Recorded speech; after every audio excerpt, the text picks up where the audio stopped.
Hello, everyone. Good morning. Um, Episode 34. Hope you're doing incredible.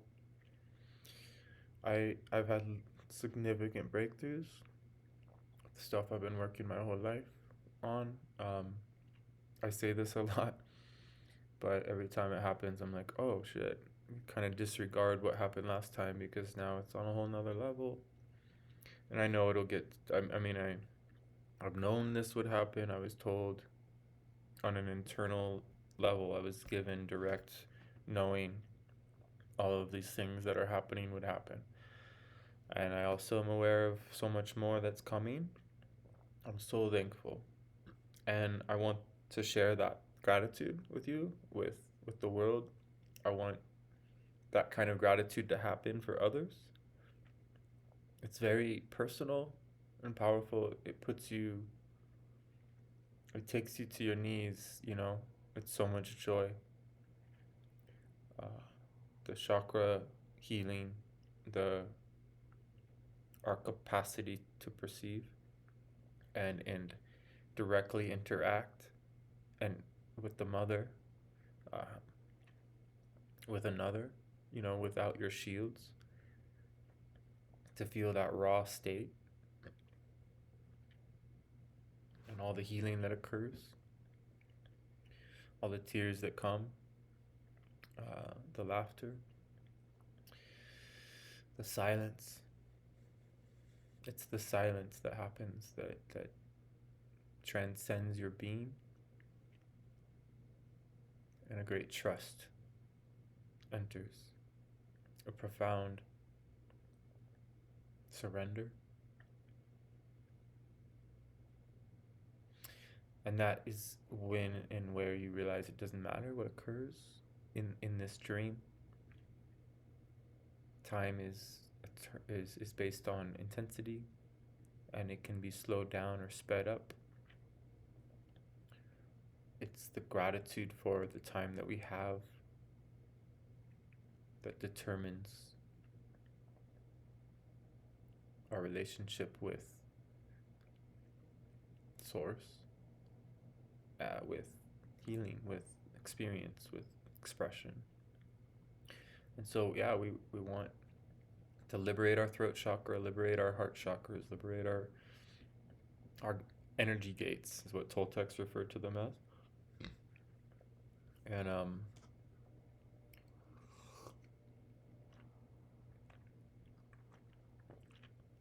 as we as we heal, we come into contact with the reality that there is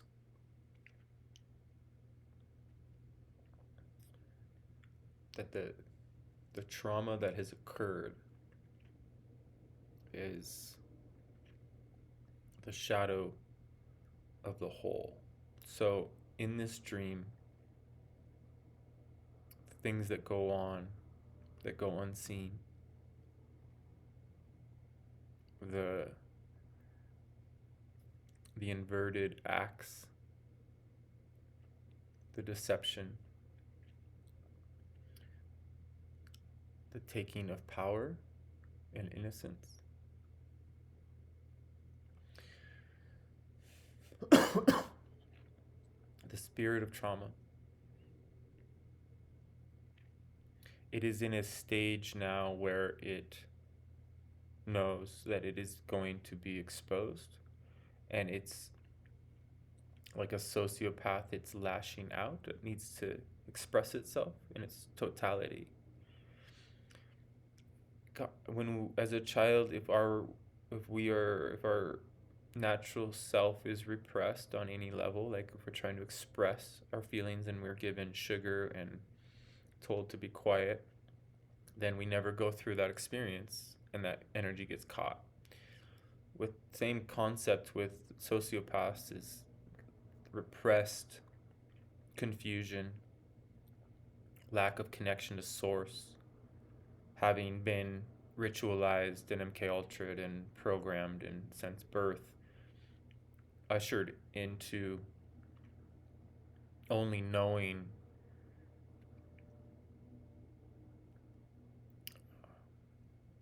the intent of others who have forced you, so generational trauma, when a person is traumatized by someone that was traumatized by someone that was traumatized by someone that was traumatized, it's nobody's fault. And yet it's up to the black sheep, those of us that are willing to see the different types of trauma. My trauma might be different than yours. Mine might be much less traumatic, but it might be just as important of a opportunity for my line to liberate. Because sometimes fighting and hitting and all that stuff is more, at least it's happening where other families, there's like, it's all pretend, and there's a lack of authenticity in that. And so everything we do is based on these blueprints, and all that stuff's really confronting and personal to heal. We all have wounds. We all carry really powerful wounds. They're not meant to go away. They won't. You will always have something to humble you. Be thankful for it. You can get rid of a lot of wounds, though. You can get rid of the majority of them.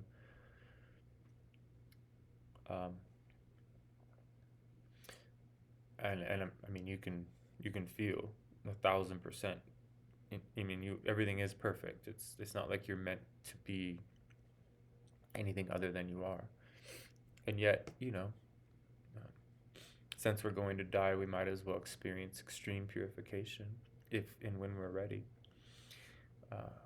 because there's great guidance that occurs. We get scared, I think, about the details, but in the end, it's a spiritual, or it's more of a knowing. But I will say Toltecs are not really spiritual. They are practical in that they discovered that energy is available to interact with directly. And the things they talk about sound so strange that it would seem like spiritual talk, but in reality it's not. This is a very practical and pragmatic affair of seeking to become cognitive of something that has been suppressed and hidden from us through forces that are not human, forces that are seemingly indifferent, which is good. I mean, we're just here to discover that we're not top of the food chain, because that's what we were told. There is a force here that feeds off of our awareness because of the spirits of trauma.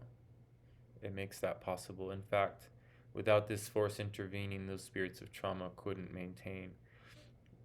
Those actions that occurred happened because of this force. Because that's how powerful this system is, that we are electromagnetic beings generating energy, and there's a force out there that benefits from that, especially when we're in an upset state. It feeds. When we are in a fight with another, you'll notice that the fight just escalates and escalates, and it gets so intense because that force is there trying to get you to intensify it, to make it worse, to reach the point of just so that you get totally drained, and they get a chance to really ensure that they get a lot of energy from you.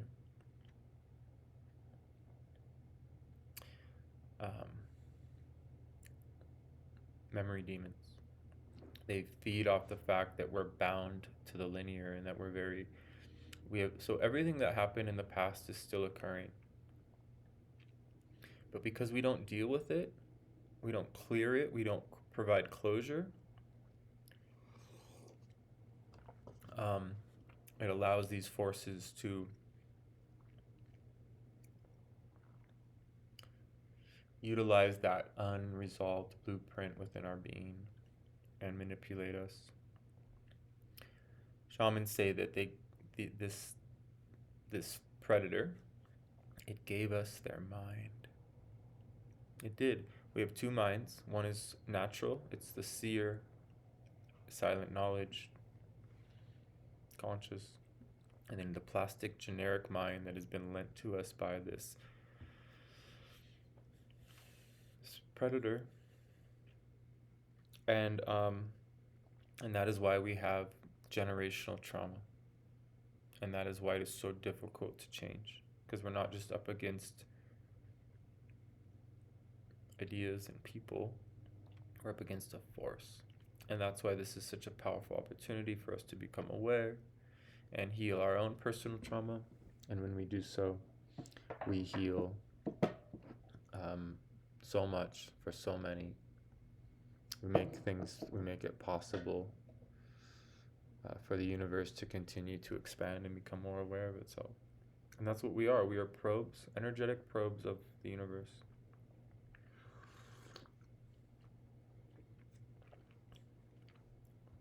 How the universe is structured is very unknown, and Don Juan never attempted to explain it. Carlos Castaneda interjected and made some suggestions, but he went to indoctrination college, and I don't think even he is aware of the sorcerers that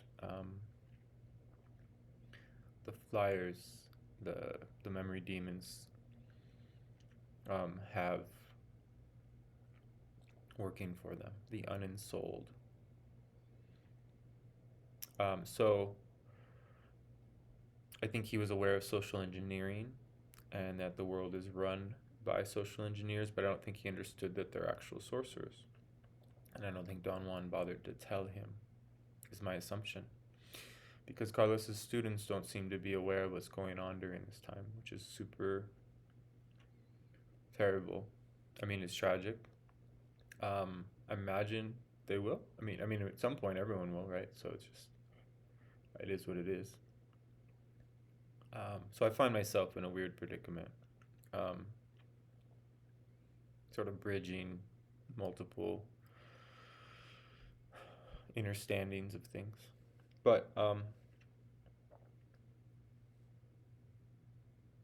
I also am super excited to let go of all the Toltec stuff and really just heal and allow what is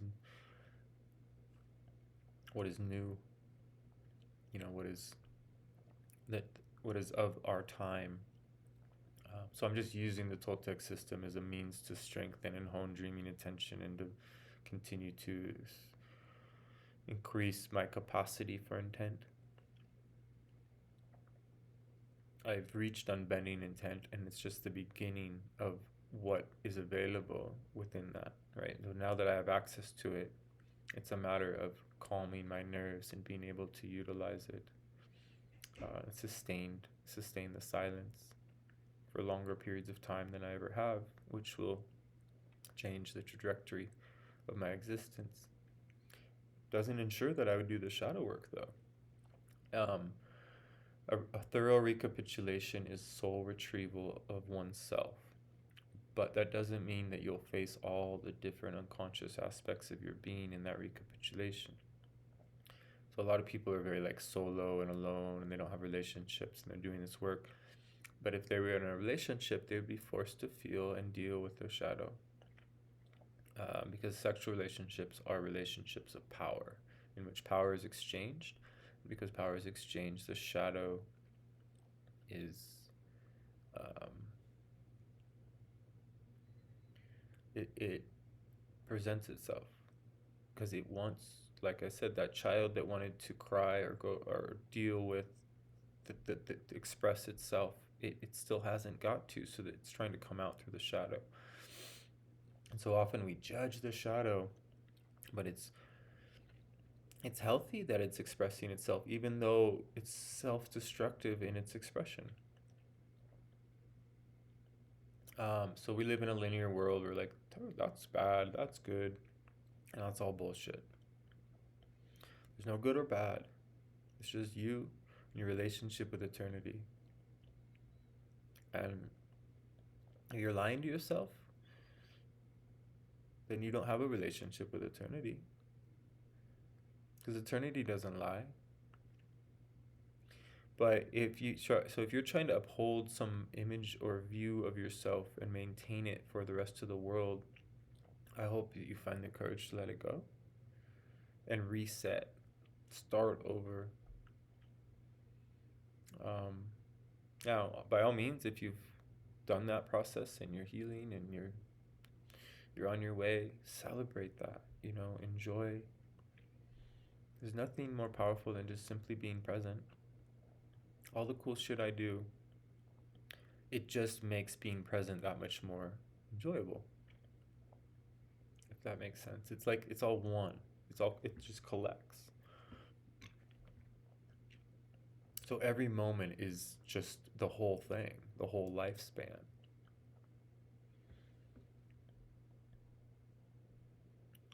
When you're empty, all the feelings are there with you, every one you've ever felt, and all the ones you haven't touched.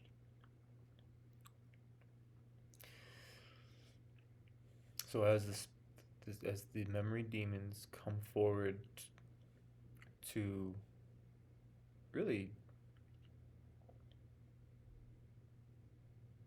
just it's like it's just a parasite, it's just a predator, it's just a force, it's indifferent. Uh, the drama, the chaos, death, ritual, war. Most deaths that you see or learn about are rituals of the elite who are possessed by this force. So you're dealing with ritual killing, psyops. Everything's a psyop. We've been inside of so many psyops our whole life that it's it's hard to know to how many degrees, how many layers deep. But it doesn't matter if you can unbind through healing the nervous system, reaching the parasympathetic state and sustaining it, and allowing the stress of your existence to come off of you. Floating in the ocean,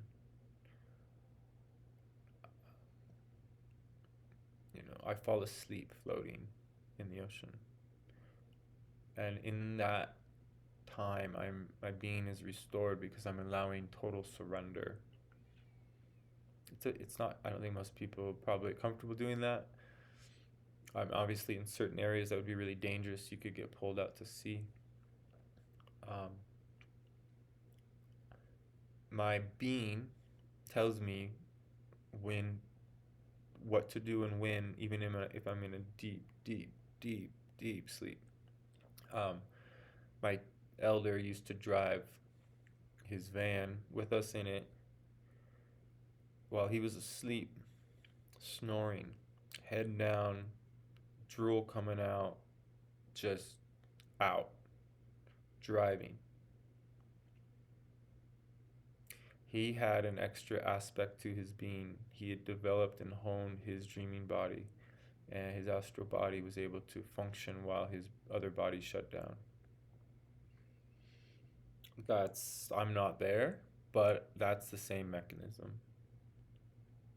We are really that incredible. And that's not even that big of a deal. I mean, this was not a man that took care of himself. He was so powerful. Had he had the discipline or understood impeccability that the Toltecs taught, he would have been truly, like, maybe the most rare man of his time, because he was raised from birth, um, from very, very powerful shamans, taken from his mother at birth by his grandfather, never to see her until years later, so that he would never identify with what we call the phantom reality, which is what the spirit of trauma has done. It's created a phantom reality. And we all live in a phantom world in which we think we have all the time in the world, and we behave as if we're immortal because this force has figured out how to make use of a very unique aspect of our being and has isolated us to a specific vision in which there are many. And because we're bound to just this one, it makes it really difficult to attempt to even comprehend what shamans talk about. So shamans are not bound to this single vision, and they know that there is more than one, and they venture beyond this one because they were taught by other shamans how to do so. Um, so it's just, it's a whole thing. And it all sounds insane until you start to have experiences for yourself that verify this stuff. The medicine woman that helped me, that saved me, and my wife and my daughter, and I was a very capable shaman, medicine woman. I was able to go in and out of the abyss just like my elder was, um, like it was nothing. She too was not, well, she took very good care of herself up to a period of time, and then she did not. And it's just very much the story of medicine people to end up being bitter or just not able to acknowledge the importance of self-care, and they end up caring for others, or they get hooked by a goal. So the flyers always, the memory demons always get to all of us, even the shamans, especially the shamans. So shamans say we have a companion for life. It's not something we can get rid of. So that's why you have to become sober. And I don't mean sober in that you don't do drugs. I mean sober-minded, sober in your, just not dramatic, not overreacting, not underreacting. Clear.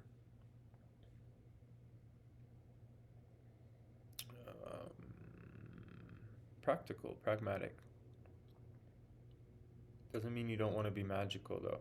You just don't want to end up being what happens to people typically that get to the levels of energy that I'm starting to get to, is they become what the flyers do is try to make them feel invincible, so that you start behaving in a reckless way. And that's how they get you. They take you out.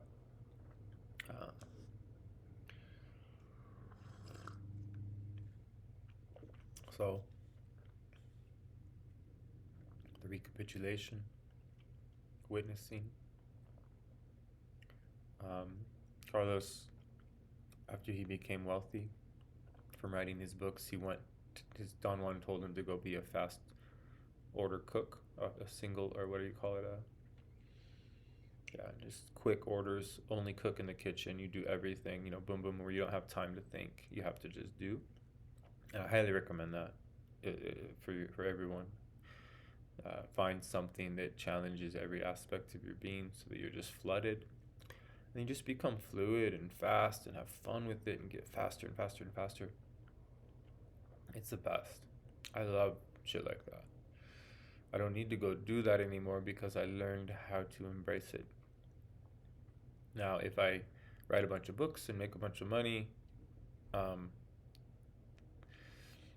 freedom that comes from that can get to one's head, and then so you end up having a whole nother level of challenge. And I will absolutely be, seeking those in my life to call me out on my shit, like my wife, my partner. We're not necessarily go by husband and wife, but we call ourselves each other different. It just is what it is. We've had an on and off powerful life. She's the one that handed me, when I was 16 years old, she handed me The Teachings of Don Juan, A Yaqui Way of Knowledge by Carlos Castaneda, and she said, "This is the truth." So we've been on a long journey together. a very powerful one, and we're going to start sharing that. We're going to start having online um, meetups, sessions where people can come in and they'll be recorded. We'll be having one coming up on January 23rd from 1 to 3 Pacific Standard Time. Send me an email if you want to be involved. My email is fourdirections77@gmail.com. FOURDIRECTIONS77@gmail.com. I'm gonna leave this one short today. It's powerful, and we're in a powerful time. Make peace with the time you have. Don't assume that you have a bunch of time, and provide closure to your memories that need it, and gather useful energy from your past. And if you're not there yet and you're bitter and resentful and angry, learn how to find healthy means to get that out of you. Work with Rachel and I, or others. I have other people that can help. And the shadow wants to express itself. So bitterness and resentment and anger, that is stuff that is coming up for a lot of people because watching so many people go along with the narratives, very, very, it's scary. It's the scariest thing in the world. But that is how we are going to realize the value of this existence, and the unconsciousness jolts us. It doesn't have to create anger, but when it does, allow it to, and then learn how to release that. Thank you so much. Reach out if you have any questions. I hope to see you on the 23rd, and yeah, take care. Be well.